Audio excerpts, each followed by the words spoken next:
Hola, soy Natalia Buenahora Streichhorst, abogada de profesión, dedicada hace cerca de 15 años a trabajar en temas de derechos humanos, igualdad y no discriminación. He trabajado con el sector público, el sector privado, con la sociedad civil, con organismos internacionales y multilaterales. Hace 3 años fundé una empresa de consultoría que se llama Equánima para apoyar a las empresas en el diseño de sus políticas y sus prácticas en temas de equidad de género y diversidad laboral. También creo que es importante contarles que en algún momento de mi vida hice parte del Key Club en Bucaramanga, pero que en realidad Kiwanis ha acompañado mi vida y la de mi familia a la sombra de mi madre, Triche Streichhorst, y del inmenso número de personas que a través de ella hemos conocido en la familia, siempre personas muy destacadas con el compromiso social y el kiwanismo. Luego de esta presentación se preguntarán, bueno, ¿y a qué viene todo esto? ¿Por qué estamos viendo este video? Pues bien, la idea es que este espacio lo podamos aprovechar para que yo les comparta desde mi conocimiento y mi experiencia cómo se relacionan la igualdad, el género y el kiwanismo y cómo conseguir que la responsabilidad social que ustedes promueven y las acciones que ustedes adelantan tengan un impacto aún más transformador en nuestra sociedad. Y por eso quiero empezar conversándoles un poco sobre qué es la igualdad. La igualdad es un concepto que parece muy intuitivo, pero que la verdad, luego de que tengo este tipo de oportunidades con diferentes audiencias, la conclusión evidente es que la cotidianidad de nuestras vidas sabe muy poco sobre la igualdad y por ende sobre la desigualdad. Más allá de definirla como un derecho, que es lo que cualquier persona diría sobre la igualdad es como tal una forma de comprender la diversidad de la humanidad. Es encontrar el valor que hay en todo lo que nos hace diferentes como seres humanos, pero a su vez, en medio de esas diferencias, tratar y reconocer a todas las personas como iguales. Créanme que cada vez que explico esto, me siento como Miss Antioquia en el concurso de belleza cuando decía hombre con hombre, mujer con mujer, del mismo modo y sentido contrario. Que si lo piensas detenidamente, la cosa tenía sentido, pero realmente suena enredada. Lo mismo pasa con el concepto de igualdad. Cuando les digo que se trata de encontrar el valor de las diferencias y en medio de las diferencias asegurar el reconocimiento de la igualdad, pues la cosa suena lógica, pero en realidad no se entiende mucho. Entonces ya he adoptado la posición de que eh, es mejor, explicar de más es mejor que dar las cosas por sentado. Así que para que puedan comprender realmente el concepto de igualdad, vamos a ir por partes. Primero, vamos a hacer un estiramiento mental para preparar nuestro cerebro para entender este concepto. Yo les voy a mostrar unas imágenes por 5 segundos, 5, y ustedes van a pensar qué ven en esa imagen. Así que empecemos. ¿Qué ven en esta imagen? Unas personas ven un trompetista, otras ven la cara de una mujer. ¿Ustedes qué vieron? En esta imagen pueden encontrar una imagen de Batman o una imagen del Guasón. Depende de si se fijan en la silueta oscura o en la silueta clara. Aquí, ¿qué ven? Bueno, pues podría ser un pato, pero también podría ser un conejo. Esta podría ser la imagen más desafiante. Depende de la silueta que su cerebro priorice. Pueden ver una anciana con una gran nariz o una dama con un sombrero, una pluma y un collar en su cuello. Estoy segura de que este ejercicio ya lo habían hecho antes, es un ejercicio muy común, pero me resulta muy útil para mostrarles que todo en la vida, señoras y señores, es cuestión de perspectiva. Las cosas siempre se ven y se entienden desde el lugar en que cada persona la mire. Las cosas pueden ser o no ser, pero la forma en la que uno las entiende, las describe y las comprende depende del lugar desde donde uno las mire. ¿Cómo se define ese lugar, este punto de vista? Pues bien, en la vida, la cultura en la que nacemos y crecemos, el país, la educación en la familia, en las instituciones, nuestras propias experiencias, nuestros miedos, nuestras inseguridades, pero también nuestros aprendizajes van definiendo ese punto de vista, esa perspectiva de ver las cosas. Son factores subjetivos que siempre, siempre, siempre van a influenciar o a determinar cómo comprendemos el mundo, las personas y todos los fenómenos alrededor de estas. Estos factores subjetivos se entienden mejor como sesgos, generalmente inconscientes, que terminan facilitando la construcción de prejuicios y estereotipos a la luz de los cuales vamos viendo el mundo y determinan cómo materializamos ese concepto de igualdad en el mundo. Porque lo que para mí es igual, para otra persona puede ser diferente. Yo voy a analizar lo que es igual y lo que es diferente desde mi propia perspectiva. Ojo que a esto hay que tenerlo muy claro, es muy importante. Yo voy a ver lo que es igual y lo que es diferente desde mi propia perspectiva. Y acaba bien entonces mi primera lección. Todas las personas tenemos prejuicios. Todas las personas usamos estereotipos para navegar en el mundo y por ende todas las personas tenemos sesgos inconscientes. Esto, en últimas, no es problemático realmente, simplemente es así, así funciona nuestro cerebro. Lo problemático es cuando decidimos tratar a una persona igual o diferente con base en esos estereotipos, generando probablemente de manera inconsciente situaciones de desigualdad. Les cuento esta historia porque quiero compartirles un momento de mi vida que realmente me hizo ver que finalmente no importa cuánto trabaje uno en temas de igualdad, no importa cuánto trabaje uno en temas de discriminación, de desigualdad, al final somos seres humanos y como les digo, nuestros cerebros funcionan como funcionan, hace parte de cómo estamos construidos y cómo nos desarrollamos en el mundo. Y esta historia empieza así. Hace ya unos años me gané una beca para ir a estudiar una maestría en Madrid. Era una de 2 becas que nos daba la Fundación Carolina. Esta beca nos financiaba también la vivienda en la residencia de estudiantes, perdón. Cuando llegué a la residencia, día siguiente recibí una llamada y me dijeron, mira Natalia, mañana va a llegar tu compañera de beca. Tu compañera de beca tiene una discapacidad visual, así que te agradecemos que por favor pongas a disposición tu apoyo para todo lo que ella pueda llegar a necesitar. Yo les tengo que confesar que yo me puse muy nerviosa. Nerviosa porque, bueno, en realidad no quería decir nada impolíticamente correcto, quería como portarme bien y asegurarme que ella encontrara en mí el apoyo que yo, como sea, se lo pudiera dar. Entonces, en realidad yo estaba muy nerviosa porque nunca había tenido la posibilidad ni la oportunidad de compartir cotidianamente con una persona con discapacidad visual, más allá de lo que uno cree y comprende y entiende. Y aquí va la historia, aquí va el caso. Entonces, al día siguiente voy a su cuarto, le toco la puerta y le digo, hola, soy Natalia, tu compañera de beca. Y una voz dentro del cuarto me llama y me dice, entra. Y ustedes no saben lo que yo vi. Yo abro mi puerta y veo a esta mujer que se llama Lucía y que es una de las mujeres que ha transformado realmente mi vida. Y veo a Lucía parada encima de la cama con una maleta, la más grande, obviamente ya desocupada, pero la más grande, empinándose y saltando encima de la cama para poner la maleta en la parte arriba del armario. Entonces yo entré y obviamente mi cerebro es un poco cortocircuito, como, ¿qué está pasando? Y yo le dije, Lucía, ¿necesitas ayuda? Y me dice, sí, por favor, agarra a mi perrita, Sydney, que era su perrita guía. Agarra a mi perrita para que ella no se suba a la cama, digamos, porque obviamente ella estaba encima de la cama, la perrita se quería subir y ella necesitaba poner la maleta arriba. Ustedes se podrán imaginar que, o sea, en mi voz en off interna, yo pensaba, ok, te quiero ayudar a subir la maleta, no a tener tu perro. Pero en ese momento, esa fue la ayuda que Lucía me pidió. Bueno, Lucía se baja de la cama, me saluda, hola, ¿cómo estás? Tal, tal.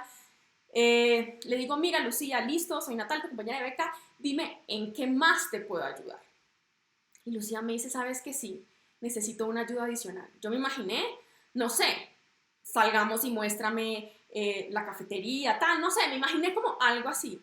Y abre su closet y me dice, mira, yo necesito que me ayudes a saber si la ropa me quedó ordenada por colores. Y yo, ¿qué?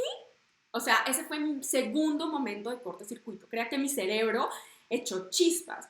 Yo no podía entender ni siquiera la pregunta, pero ustedes no me van a creer. Cuando yo abrí ese closet, la ropa no solamente estaba perfectamente organizada por colores, sino perfectamente colgada en los ganchos y mi cerebro no podía ni siquiera entender eso como podía suceder. Imagínense, hoy en día me siento tan avergonzada, tan ignorante, me siento tan mal de haber pensado eso, pero este espacio siempre lo comparto porque me gusta eso, me gusta como también abrirme desde mis vulnerabilidades y compartirles una situación que probablemente a ustedes también les puede pasar o les podría haber pasado. Entonces, bueno, obviamente yo vi el closet, vi que todo estaba debidamente ordenado por gamas, ¿no? Azules, rojos, ¿no? Cafés, negros, blancos, y yo me reí y le dije, Lucía, o sea, esto está más ordenado que mi closet, y eso que yo hice como una pausa dramática y le dije, yo soy obsesiva compulsiva. Obviamente se entendía que lo que quería que decir era, y eso que yo sí veo, y tú tienes el closet más ordenado. Y en ese momento nos echamos a reír, ella se dio cuenta de lo que yo le estaba diciendo y fue una risa como muy empática, como, ok, te entiendo, probablemente no eres la primera persona que se sorprende con mis habilidades diferentes. Y desde ahí yo les puedo decir lo que fue mi historia con Lucía. Todos los días eran un aprendizaje. Subir la maleta más pesada a la parte de arriba del armario y organizar su ropa de colores en el closet era lo menos alucinante. Lucía se hacía flequillo, Lucía se pasaba la plancha por el pelo, Lucía compraba maquillaje, Lucía usaba tacones. Tacones. Algo que en mi cerebro ignorante, ¿verdad? No se puede. Las personas que son ciegas no pueden usar tacones. Fíjense cómo uno va construyendo en el cerebro tantas cosas que son tan equivocadas y que uno da por ciertas hasta que tiene la oportunidad de cuestionarse, ¿no? De deconstruir y volverse a construir desde nuevos aprendizajes. Y eso fue lo que pasó con Lucía, ¿verdad? Lo que pasó con Lucía fue que yo me di cuenta que no importa cuánto uno estudie una situación, cuán preparada esté para teorizar sobre la igualdad, ¿verdad? Para teorizar con que yo no discrimino a nadie, para mí todo el mundo es igual, uno tiene que enfrentarse a una situación para realmente darse cuenta cómo está pensando el cerebro, cómo estamos parados frente a esa situación, cuál es nuestra perspectiva de las cosas. Y yo le cuento esta historia a ustedes porque yo quiero que ustedes se pongan en mis zapatos, los zapatos de una persona que reconoce que tiene prejuicios, que tiene sesgos, que tiene estereotipos en su mente y que eso no nos hace malas personas. De hecho, ni estudios, ni experiencia, ni en temas de igualdad me previnieron de esos cortocircuitos cerebrales que les cuento. La vida la vivimos así, en un piloto automático, parados y siempre desde el punto de vista personal. Y es desde el punto de vista de donde analizamos y comprendemos todo lo que nos pasa a nosotros y a nosotras y a nuestro alrededor. Para mí, antes de conocer a Lucía, desde mis propios prejuicios y desde mis propios sesgos, Lucía era diferente a mí, porque no iba a poder subir maletas, porque no podía combinar colores, porque no podía peinarse flequillo. Y antes de conocerla, si le fuera a comprar un regalo, jamás se me ocurriría comprarle unos tacones. O peor, desincentivaría que cualquier persona que le quisiera hacer un regalo a Lucía le regalara tacones. En últimas, yo estaría privando a Lucía de usar y lucir sus tacones solo porque a mí se me ocurrió que ella no podía usarlos porque era ciega. Fíjense que todo esto de los tacones realmente parece anecdótico y chistoso, pero piensen que así funciona todo el relacionamiento humano, desde los derechos y las oportunidades que les reconocemos a las demás personas. De manera que la cosa de tener sesgos y estereotipos y prejuicios no es problemático, que quede claro, no es problemático, hasta que yo defino tratar a una persona igual o diferente con base en esos elementos de decisión. Y con esto quiero cerrar entonces mi primera lección. Ahora, para mi segunda lección, vamos a trasladar esto que hemos aprendido, es decir, que toda la vida es cuestión de perspectivas, ¿verdad? Que todos tenemos sesgos y estereotipos y que vemos la vida desde el lugar en donde nos paramos, ¿verdad? Desde el lugar en cómo estamos construidos, desde ahí vamos a analizar las cosas. Vamos a trasladar este concepto al terreno del género y vamos a hablar sobre la igualdad de género. Entonces, si explicar igualdad ya es un desafío, explicar igualdad de género es como, vean, es como explicarle a un sueco cómo hacer tamales. Tengo que empezar hasta por explicarle que en Colombia preparamos comida envueltas en hojas de plátano, un árbol que quizás jamás hayan visto. Más o menos algo así es explicar igualdad de género. porque son muchos conceptos que hay que tener mucha claridad sobre cada uno para poder comprender realmente el todo. Entonces, vamos a ir por partes. Lo primero y lo más importante es entender la diferencia entre sexo y género. Muy importante. Entonces, empecemos. Desde la biología, una ciencia, se construye la categoría sexo con base en los órganos reproductivos. Y con base en esa categoría se construyen los conceptos hombre y mujer.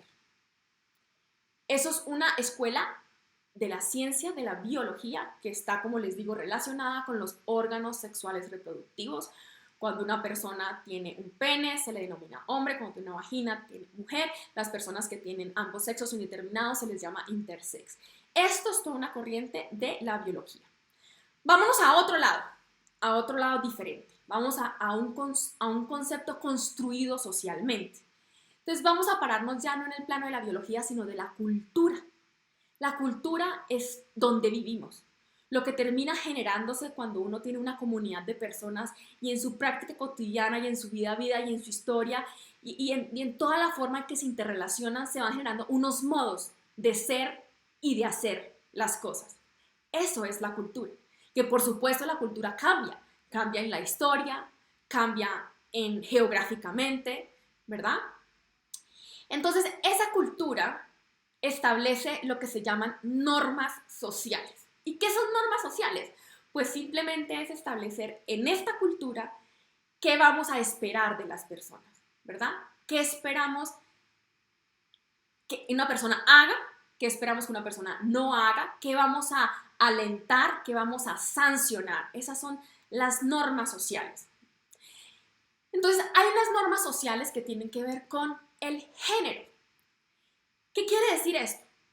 Que unas normas sociales que se aplican según si una persona es hombre o mujer. Eso se denomina género. Las normas sociales del género son la expectativa social que hay de cómo se deben comportar, ser y hacer hombres y mujeres en una sociedad. Fíjense que no estamos hablando de sexo, que es una categoría que tiene que ver con los órganos reproductivos sexuales. El género es una construcción social. Es una construcción social, eso es muy importante. De ahí entonces vamos a ver cuál es el alcance de este concepto género, como categoría, ¿no? Como categoría. Género, recuerden, género, una norma social que establece qué esperar de los hombres y de las mujeres en la sociedad. Y con base en eso, digamos, en esa norma social, se define entonces lo que se va a entender por masculino, por femenino. Y en la relación de estos dos conceptos, vamos entonces a establecer cuáles son las percepciones de lo apropiado y lo inapropiado según el género. A la mujer le corresponderá ser femenina, al hombre le corresponderá ser masculino. Y esa es la forma en la que se dinamiza la sociedad y la cultura en torno a esa norma del género. Estas percepciones van generando entonces estereotipos de lo que es y no es. Entonces, rápidamente, como vimos en el ejemplo de las imágenes, es una cosa que sucede automáticamente. O usted lo ve o usted no lo ve. Si quiere ver ambas cosas, tiene que hacer un esfuercito. Es lo mismo, ¿verdad? Es lo mismo. Yo puedo ver muy rápidamente que es femenino, puedo ver muy rápidamente que es masculino, pero si me quiero sentar a pensar realmente si es que una persona puede ser o no ser algo, me cuesta un esfuercito. Esos son estereotipos. Ese es como ese atajo mental que me hace ver rápidamente y encajar las cosas en cajones, el cajón de lo femenino y el cajón de lo masculino. Y esos estereotipos conducen entonces también a establecer roles en la sociedad. ¿Cuál es el rol que cumple una mujer y cuál es el rol que cumple un hombre? Aquí vamos a hacer tareas muy sencillas que tienen que ver con que yo les pregunte a ustedes, bueno, ¿cuáles son los roles establecidos para los hombres? Pues bien, los hombres son los proveedores, ¿verdad? Los proveedores económicos, los hombres son los que trabajan, los hombres son inteligentes, los hombres son fuertes, los hombres son todas aquellas características que socialmente en esta cultura, en este momento, en nuestras vidas, define lo que es masculino, lo que es ser hombre. Por lo mismo, ser mujer ¿Qué es? O ser mujer en términos de género. Es ocupar principalmente el rol reproductor, ¿verdad? El rol reproductivo, el rol del cuidado. Somos personas que somos sentimentales, que somos emocionales, que somos complejas, es decir, todo lo que caricaturescamente puede decir uno de un hombre y una mujer. Me gusta esta palabra caricaturescamente, tengo que esforzarme, porque es eso. Fíjense, las caricaturas, si ustedes se dan cuenta, es una forma como muy simplista de representar realidades. Básicamente casi que eso son los roles y los estereotipos. Una forma muy simplista de representar qué es lo que la cultura está entendiendo por hombre y por mujer, por femenino y por masculino. Digamos que hasta aquí yo quiero aclararles que esto no es problemático. Hasta aquí simplemente estamos describiendo cómo funcionan las sociedades y cómo funcionamos los seres humanos. No hay ningún problema acá. ¿Dónde viene el problema? El problema es que a estas características que yo les estoy diciendo que se les asocian tanto a los hombres como a las mujeres, se les asigna una escala de valor. Entonces ya el tema no es solamente que a los hombres les corresponde una cosa y a las mujeres les corresponde otra, porque hasta ahí la cosa no es problemática. El problema viene cuando yo, como sociedad, de acuerdo con mis valores sociales, termina resultando que todo aquello que es masculino puede llegar a tener mayor valor, o es más importante, o es más apreciado, o es más deseado, o es más chévere que lo que es femenino.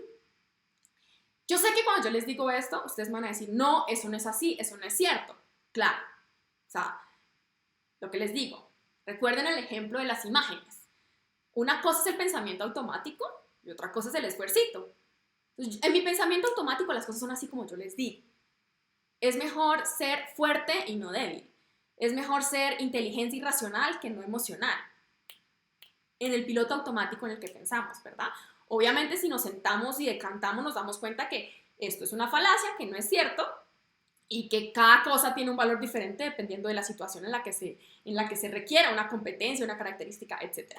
Pero bueno, me perdí, vuelvo. Entonces, el problema es que se le asigna unos valores a esas características masculinas y esas características femeninas. Y con base en esos valores, uno empieza a hacer prejuicios. ¿Qué puede hacer? ¿Qué no puede hacer?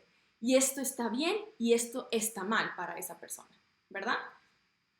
Y con base en esos prejuicios es que opera la discriminación. En palabras sencillas, discriminar es tomar decisiones, pensar, emitir juicios, conceptos, valoraciones con base en prejuicios. ¿Qué son prejuicios? Pues como la palabra lo dice, prejuicios. Son juicios antes de conocer la realidad, antes de hacer el esfuercito, ¿verdad? Antes de hacer el esfuercito, yo voy a ver solo el trompetista. Yo les digo que hay un trompetista, una mujer, ustedes hacen el esfuercito y ven ambas imágenes. Es exactamente lo mismo lo que pasa en el cerebro. Un prejuicio es antes de hacer el esfuerzo, automáticamente mi cerebro opera así. Y así es que sucede la discriminación. Cuando yo una persona negra, cuando una persona homosexual, cuando una persona con discapacidad, cuando veo un hombre o una mujer en determinadas circunstancias y yo juzgo, corresponde, no corresponde, sí puede, no puede, eso está bien, eso está mal, no me parece, no debería, no le corresponde, ¿verdad? Tiene derecho, no tiene derecho, no le vamos a reconocer eso, ¿no? O sí se lo vamos a reconocer. O sea, todos esos juicios que hacemos sobre las personas con base en muchas categorías sociales, en muchas construcciones sociales, para el tema que nos ocupa, pues el tema del género. Entonces, ¿qué es igualdad de género? Finalmente llegamos acá, a buen puerto. Igualdad de género, entonces, es evitar que suceda esa discriminación, ¿verdad? Igualdad de género es poder reconocer las diferencias, y el valor que hay en las diferencias y tratarlas como iguales. Entonces, recuérdense que el problema viene cuando con base en esas diferencias construidas socialmente, con base en esos estereotipos, esos prejuicios, esos sesgos, se definen derechos y oportunidades de las personas. ¿Quién puede hacer qué en la sociedad y qué no? Igualdad es transformar eso, es evitar que eso suceda. Es que nosotros tomemos decisiones, valoraciones y conceptos con base en lo que cada persona realmente es.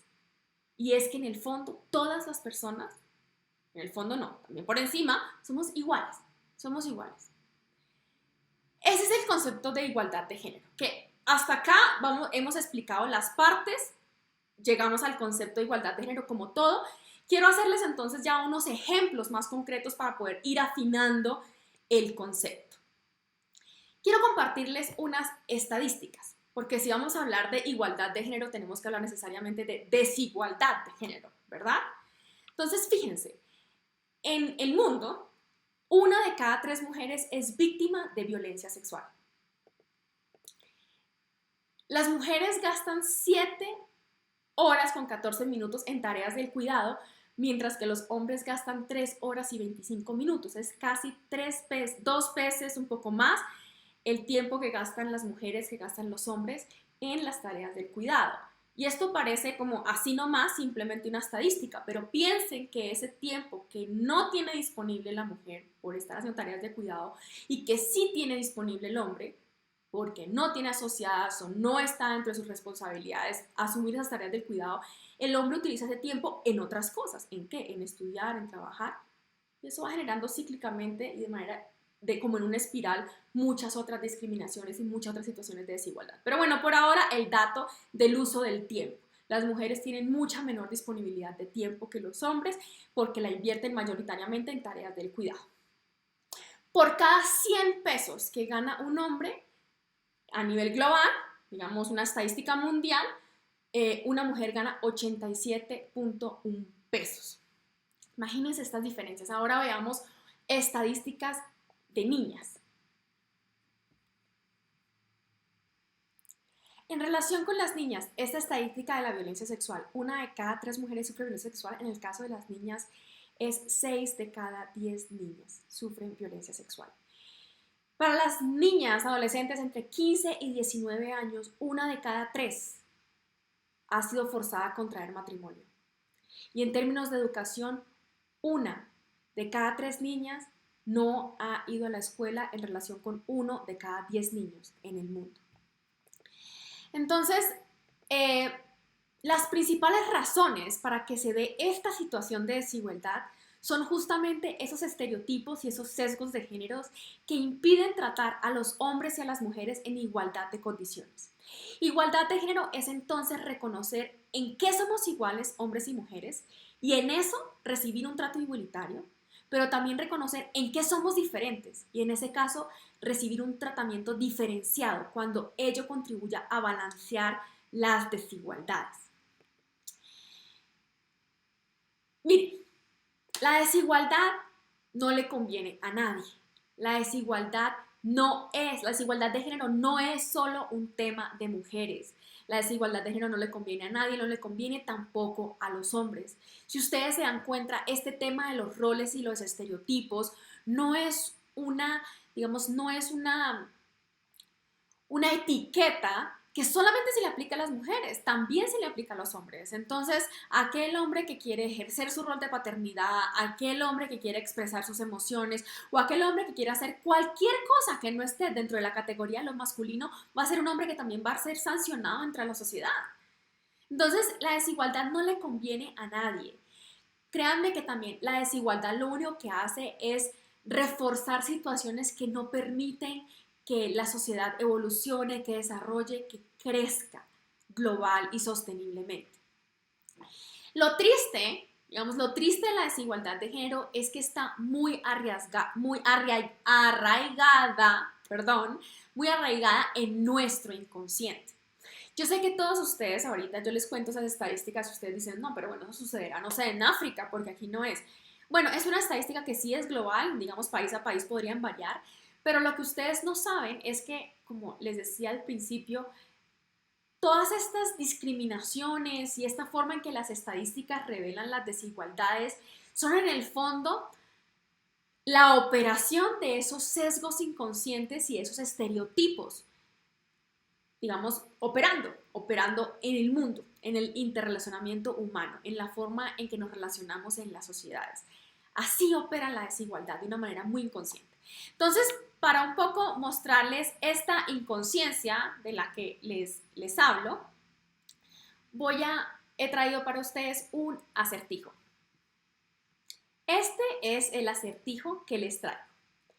Un padre y su hijo viajan en coche y tienen un accidente grave. El padre muere y al hijo se lo llevan al hospital porque necesita una compleja operación de emergencia para la que llaman a una eminencia médica. Pero cuando entra en el quirófano, dice, no puedo operarlo, es mi hijo. ¿Cómo pueden explicar esto?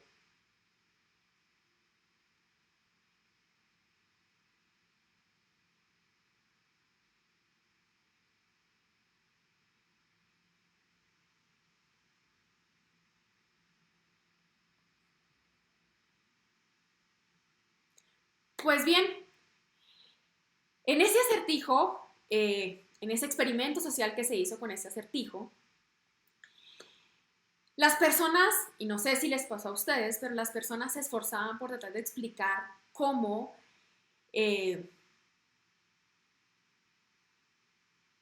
pues la persona que iba a hacer la cirugía era el padre y por ende al estar fallecido, al haber fallecido no podría ser al mismo tiempo el padre y el hijo. Las personas se debatían entre diferentes teorías. Primero, que el padre que iba en el auto era el biológico y el que había llegado a operarlo era el adoptivo, entonces por eso era que no lo podía operar porque era el padre. Otras teorías decían que era que el padre que iba a operar al que se refería era un padre tipo sacerdote, que el padre que iba en el auto era un padre, pero padre sacerdotal, mientras que el padre que lo iba a operar era realmente el padre natural, hasta teorías de la resurrección, ¿no? El padre realmente no murió, apareció en la clínica y no pudo operar luego a este sujeto que realmente era su hijo. ¿A que no saben ustedes qué es lo que pasa en el acertijo? Y es que la eminencia médica es la mamá. Es la mamá la eminencia médica.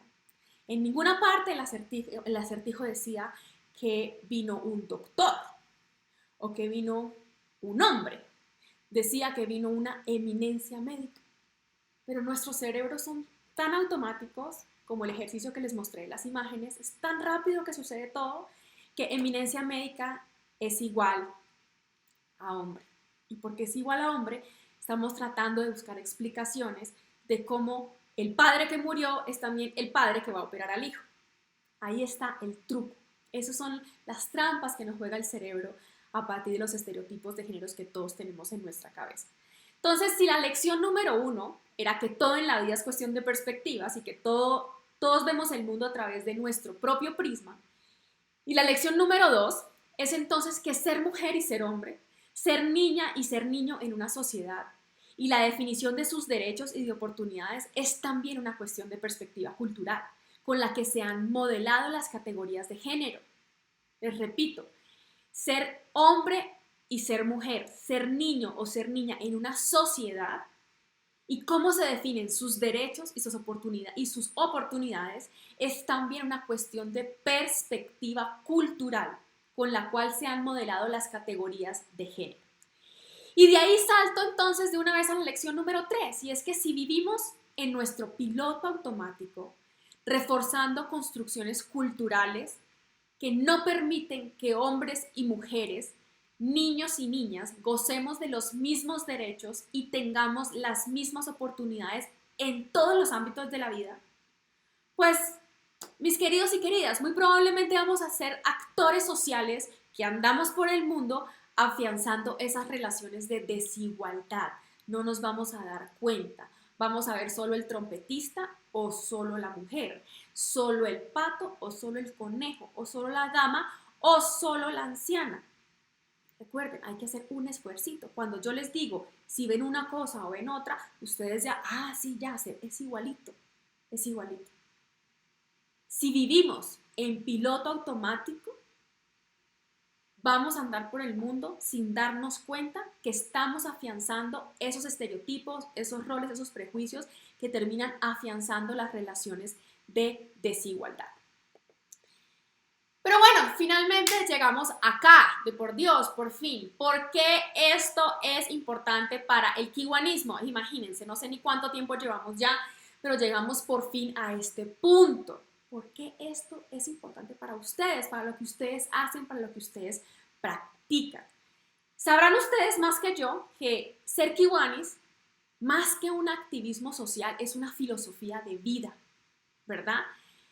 Es una filosofía de vida orientada al servicio especialmente de las niñas y de los niños del mundo. Ojo, ser kiwanis no es una camiseta, no es un chaleco y no es un pin. Ser kiwanis es un cromosoma en el ADN que tenemos personas como ustedes y como yo de vocación al servicio social. Y en el caso de ustedes, tuvieron la dicha de cruzarse en el camino de la vida con esta oportunidad de pertenecer a una organización que alienta esta vocación y ofrece toda una estructura y un modelo organizativo para materializarla en acciones concretas en beneficio de niños y niñas.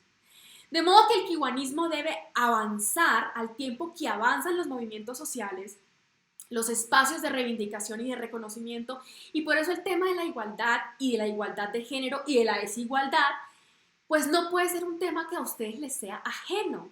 No es que los niños y las niñas del mundo van por un lado y las desigualdades de género por el otro, no, son dos fenómenos que siempre tienen que ir interrelacionados, porque cada vez que yo analice un problema, tengo que verlo con enfoque de género para poderlo ver en su real dimensión. Entonces, yo este espacio, yo lo empecé prometiéndoles, además de explicarle cómo se relaciona la igualdad de género y el kiwanismo, también les prometí cómo conseguir que la responsabilidad social que ustedes promueven y las acciones que adelantan tengan un impacto aún más transformador en nuestra sociedad. Finalmente, entonces, he llegado a este último punto. Y lo que vengo a hacerles realmente son dos invitaciones muy concretas. La primera, apoyar el liderazgo femenino. Es muy importante y es una de las patas fundamentales de cómo el kiwanismo y la función social que ustedes cumplen pueden aportar a un cambio aún más transformador. Y la segunda invitación, elaborar proyectos o implementar proyectos con impacto en la igualdad de género. Dos invitaciones, vamos a verlas cada una en qué consiste. Entonces, liderazgo femenino. Son 4 las formas en que kiwanis, sus clubes, su organización pueden apoyar el liderazgo femenino. Por una parte, esto que están promoviendo en este momento, tener estos espacios para hablar sobre qué es igualdad de género y sobre todo con el fin de encontrar cuáles son los beneficios que tiene la diversidad en el liderazgo. Si ustedes piensan que todas las personas somos diferentes, ¿verdad? Entre más diferencias tengamos en posiciones de liderazgo, las decisiones van a ser mucho más innovadoras, van a responder mejor a las necesidades de la población que ustedes van a impactar. Si siempre las decisiones las toman personas que están pensando bajo el mismo modelo, muy difícilmente van a poder innovar y van a poder cambiar. Ubicar mujeres en posiciones de liderazgo es esto, es darse la oportunidad de innovar, de incorporar otras perspectivas en la forma en que ven, analizan y resuelven los problemas, las situaciones, los fenómenos que ustedes abordan al interior de su organización. Entonces, lo primero es tener muy claro y partir del principio de que tener un liderazgo diverso, y entendiendo por diverso también tener mujeres en posiciones de liderazgo, trae muchísimos beneficios en la toma de decisiones. Lo segundo, es decir, si vamos a reconocer que el liderazgo femenino es importante y nos trae beneficios, entonces hay que implementar acciones que promuevan la postulación de mujeres a cargos directivos, ¿verdad? Porque, digamos, si mañana decimos, ok, vamos a promover el liderazgo femenino, la que quiere presentarse, que se presente. No, tenemos que entonces hacer campañas, implementar medidas para que las mujeres se empoderen, para que primero que todo reconozcan que tienen un valor agregado, que pueden aportar a esas posiciones de liderazgo, no solo de sus competencias de liderazgo como tal, sino también de su enfoque de género, de las experiencias que la han construido como mujer, cómo eso aporta a la hora de ver un problema, de analizar una solución y de proponer alternativas, proyectos, diseños, estrategias. Eso es un valor que tenemos las mujeres y en general la diversidad, pero en este momento pues estamos aquí hablando del liderazgo femenino y ese sería entonces el segundo punto. Promover la postulación de mujeres a cargos directivos, hacerlo parte de sus políticas, buscar que cada vez que se abran elecciones o cargos se postule al menos una mujer. para que las mujeres se postulen, ¿verdad? Y puedan cumplir con el perfil que se requiere para ser elegida, entonces también, ¿por qué no encuentran espacios para fortalecer sus competencias de liderazgo? ¿Por qué sus clubes, su organización, Kiwanis, no promueve también espacios para que las mujeres puedan empoderarse, puedan fortalecer sus competencias, pues, de dirección, de organización, de seguridad? Y un poco esto, lo que se acaba de mencionar, es decir, que las mujeres podamos sentir que para ser líderes, y esto es muy importante lo que les voy a decir, y ojalá de todo lo que les he dicho, si les queda mucho, importante, pero si les queda esto, quedo feliz. Y es que para ser mujeres líderes no hay que emular el modelo masculino, porque el liderazgo no es una competencia masculina, eso es un estereotipo. Y de estereotipos venimos hablando, y por supuesto estereotipos no queremos más estereotipos tampoco en Kiwanis. Entonces, una mujer líder es una mujer que en su propia diversidad de competencias, en su propia historia de vida, de experiencias, de aprendizajes, ha desarrollado pues habilidades para el liderazgo. Entonces, ser una buena líder, ojo mujer Kiwanis, no es ser un hombre líder, o no es cumplir con las características de un liderazgo masculino. Ser mujer líder es ser mujer líder, punto. Es usted ocupando un cargo de liderazgo como usted es, como usted es.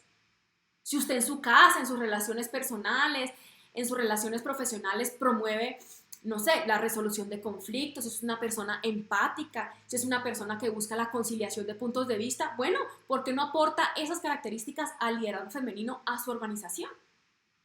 Ese es el liderazgo femenino. El liderazgo femenino es encontrar las competencias que tenemos las mujeres adentro, que pueden ser masculinas, es decir, puede ser que tengamos una voz autoritaria, puede ser que mujeres que somos así como las santanderianas, que hablamos recto y derecho y cantado, pero eso no nos hace líderes. Nos hace líderes es promover que la forma en la que yo abordo las cosas, los valores que yo tengo para aportar y para inspirar, son los que vamos a aplicar, y promover el liderazgo en torno a eso. Eso es muy, muy importante. Finalmente, si vamos a adoptar entonces esta visión muy comprensiva y muy integral del liderazgo femenino, ¿por qué los clubes o ustedes, pues en general, se organizan y buscan indicadores de género? ¿Verdad? Entonces queremos tener indicadores de género que pueden ser indicadores de composición de los clubes, ¿verdad? Queremos clubes diversos, que no sean solo de hombres, solo de mujeres, en fin, pueden construir un indicador en torno a ese concepto. También pueden incluir entonces un indicador en torno a mujeres en posiciones de liderazgo. Yo les pregunto hoy a ustedes, ¿cuántos gobernadores o gobernadoras ha tenido su club, su zona? ¿Cuántos vicegobernadores o vicegobernadoras ha tenido su club o su zona? ¿Cuántos presidentes, cuántas presidentas? El momento de ahora es histórico. Una mujer. ¿Cuántas veces más? Ayer me metí a la página justo buscando para preparar este video, que justo en Georgia, en Estados Unidos, hay una noticia colgada en el boletín celebrando que 3 mujeres en el país, imagino que en las diferentes zonas, habían ocupado cargos de vicepresidencia. Imagínense, es una noticia para celebrar, porque es tan poco común y poco cotidiano que hay que empezar a destacar estos logros. Entonces, para cerrar con el ámbito del liderazgo femenino, mi invitación es a eso, a que promuevan el liderazgo femenino. Mujeres, empodérense. Hombres, apoyen este cambio. Que una mujer ocupe una posición de liderazgo no es excluir a un hombre de una posición, es dar nuevas oportunidades para que el club, para que la organización, para que la filosofía Kiwanis se empiece a nutrir de nuevas perspectivas, nuevas experiencias, nuevos puntos de vista y perspectivas que los van a hacer aún mejores. Y esto, justamente esto, pega perfectamente con la segunda invitación entonces que les estaba haciendo, y es implementar proyectos con impacto en la igualdad de género. ¿Qué quiere decir esto? Primero, una cosa es decir, vamos a construir escuelas, ¿verdad?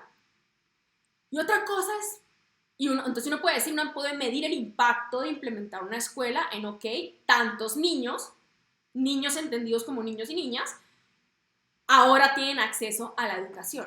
Pero yo les pregunto, si esa escuela fue creada en una comunidad donde las niñas no pueden ir al colegio, porque parte de los estereotipos es que tienen que quedarse en la casa cuidando a sus hermanos, lavando, o sencillamente porque la educación no hace parte de las niñas que crecen en esa comunidad. La escuela que están fundando en esa comunidad realmente va a reportar un beneficio proporcionado para hombres y para mujeres, para niños y para niñas. Esa es la pregunta que hay que hacerse cuando uno diseña proyectos con enfoque de género. Mi proyecto, mi acción, no es solamente la acción en sí misma y ya, para todo el mundo. No, señoras y señores, porque aquí hemos venido hablando de eso, de que las personas somos diferentes, de que las mujeres enfrentamos situaciones muy particulares en la vida que nos ponen en una situación de desventajas particulares y los hombres también tienen desventajas y tienen situaciones que requieren ser analizadas individualmente, de manera particular y tenerlas en cuenta a la hora de diseñar sus proyectos. Entonces volvemos al ejemplo de la escuela. Si ustedes van a hacer una escuela en una comunidad donde las niñas no pueden estudiar, pues complementen el proyecto de su escuela con una política que ayude a derribar esos estereotipos y que invite a que las niñas vengan a la escuela, ¿verdad? Hablen con los padres, con las madres y transformen esa cultura, transformen esa sociedad de manera que no solamente estén garantizando el acceso a la educación, que es lo que buscan con sus proyectos, sino que también estén transformando roles, paradigmas, estereotipos sociales que están impidiendo que las mujeres pues consigamos desarrollarnos al mismo ritmo, al mismo tiempo y con los mismos derechos que los niños, que los hombres. Eso es muy importante que ustedes, digamos, lo tengan claro. No es lo mismo decir Padre Nuestro para todo el mundo. Es muy importante empezar a ver, pues como se dice, cuáles son los pecados de cada uno para ver a quién le toca qué. Esto, digamos, de una manera muy coloquial, es una forma de explicarles que, digamos, como se dice en inglés, una camisa no le queda a todo el mundo. No es como que todo sea la misma talla única. No, hay que encontrar las diferentes, digamos, los diferentes desafíos que existen en la comunidad que ustedes van a impactar, ¿verdad? Incorporarlos como indicadores para que su proyecto pueda tener impacto proporcionado. Es muy importante. Entonces, un poco más de lo mismo. Entonces, diseñar proyectos para necesidades particulares de niños y de niñas. Recojan data desagregada. Cuando ustedes van a reportar el impacto de un proyecto, ¿verdad? No simplemente diga construimos 3 escuelas, 4 colegios, 5 comedores comunitarios, ¿no? ¿Por qué no hacemos mejores? Construimos una escuela a la que atienden, no sé, ahora tienen acceso 100 niños, de los cuales 50 son niñas, 50 son niños, 20 son niñas, 20 son niños. Antes solo iban niños al colegio, ahora van niñas. Es decir, incorporen la variable género a la hora de desagregar sus datos y reportar resultados e impacto. Esto es muy importante por lo que les digo. O sea, no es lo mismo hacer una escuela y reportar impacto en la educación que hacer una escuela, reportar impacto en la educación y verificar cómo este impacto además está transformando el mundo en torno a la igualdad de género. Es muy importante, es sencillo. No es hacer más de lo que están haciendo, es hacer lo que están haciendo, pero con un propósito de transformar el mundo en torno a la igualdad de género. Y con eso finalmente cierro mi invitación. Programas con intención transformadora, con énfasis en la educación, que es lo que ustedes y la historia de Kiwanis ha mostrado que hace mejor en medio de muchas otras cosas, la verdad, también temas de salud, social, en fin. Pero aquí la invitación es a hacer proyectos que tengan impacto también en las transformaciones, en la transformación en la igualdad de género. Y para eso la clave es identificar desafíos particulares, necesidades particulares que en sus comunidades tengan niños, tengan niñas, analícenlas, encuentren las razones por las cuales eso está sucediendo y les puedo asegurar, ¿verdad? Doble sencillo, que la línea base de todas esas razones son temas de discriminación. Las niñas no pueden, los hombres no pueden, en fin. Fíjense, me estoy desvariando un poco aquí porque ya debo cerrar, pero Los embarazos adolescentes. Los embarazos adolescentes previenen que las niñas terminen su ciclo de educación. Entonces, ¿por qué sus proyectos de educación no están complementados también con políticas que desalienten el embarazo adolescente, que les hagan caer en cuenta a sus padres, a sus madres, que es importante terminar los ciclos de estudio? Eso facilita que las mujeres después puedan conseguir un trabajo y ser autónomas económicamente y con esto poder ser, digamos, poder evitar situaciones de violencia de género, de violencia sexual. Es decir, la educación es muy importante y trabajar en eliminar todas aquellas barreras que impiden que las mujeres atiendan en igualdad de condiciones que los niños a estos escenarios hace parte importantísima de la función que el kiwanismo cumple hoy en día por los niños y las niñas del mundo. Finalmente, quiero decirles que todas las personas, señoras y señores, somos responsables del cambio que queremos. Ustedes quieren un cambio, no me queda la menor duda. Por algo hacen parte de Kiwanis. Por algo practican el kiwanismo en el día a día. Como yo les dije, ser kiwanis es tener también un ADN, en el ADN un cromosoma de la vocación al servicio. Tenemos vocación al servicio porque queremos aportar, ¿verdad? Y aportar también es transformar. Pero la transformación y el deseo de la transformación no es algo por allá elevado en el cielo que yo digo, ay, yo quisiera, ¿no? Como el deseo del cumpleaños soplando velas. No, eso no es así. La transformación es algo que cada persona tiene un compromiso y una responsabilidad al respecto. Entonces, mi invitación es a eso, a que ustedes se den cuenta que en sus manos, en la mano de cada una y de cada uno de ustedes, especialmente si hacen parte de la familia Kiwanis, está la responsabilidad del cambio. Recuerden el ejemplo de mi amiga Lucía. No dejen de regalarle tacones a alguien porque cree que no los puede usar. Atrévanse a conocer las personas, a conocer sus realidades, a deconstruir los sesgos y estereotipos con los que vemos el mundo y verán que con eso realmente vamos a conseguir el mundo que estamos soñando. Me alegra mucho haberles acompañado hasta acá y espero encontrarnos en una próxima oportunidad. Muchas gracias.